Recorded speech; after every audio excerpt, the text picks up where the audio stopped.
అమెరికాలోని మినియాపోలిస్లో పర్యటించారు IT minister KTR. Pharma company యజమానులతో భేటీ అయ్యారు. రాష్ట్ర ప్రభుత్వం తెచ్చిన టీఎస్ ఐపాస్ గురించి వివరించారు. హెల్త్ కేర్, మెడ్టెక్ రంగాల్లో ప్రోత్సాహకాలు ఇస్తున్నామన్నారు మంత్రి. సింగిల్ విండో సిస్టంలో పరిశ్రమలకు అనుమతులు ఇస్తున్నట్లు చెప్పారు.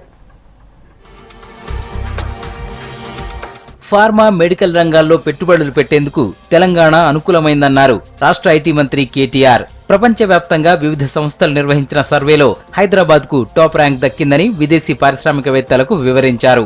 అమెరికా పర్యటనలో భాగంగా మినియాపోలిస్ నగరంలో పర్యటించారు కేటీఆర్. అడ్వామెడ్ పేరుతో నిర్వహించిన వైద్య సదస్సులో పాల్గొన్నారు.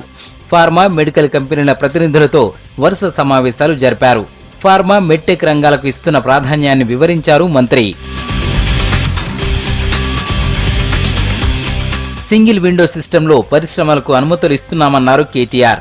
అత్యున్నత ప్రమాణాలతో ఫార్మాసిటీ, వైద్య పరికరాల పార్కు ఏర్పాటు చేస్తున్నట్లు తెలిపారు. ఎక్కడా లేని విధంగా హెల్త్ కేర్, మెడ్టెక్ రంగాల్లో ప్రోత్సాహకాలు ఇస్తున్నామన్నారు మంత్రి.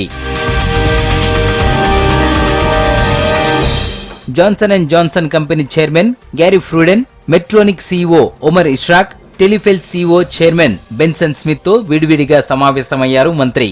మెడిసిన్, మెడికల్ ఎక్విప్మెంట్ తయారీ విధానాలపై చర్చించారు.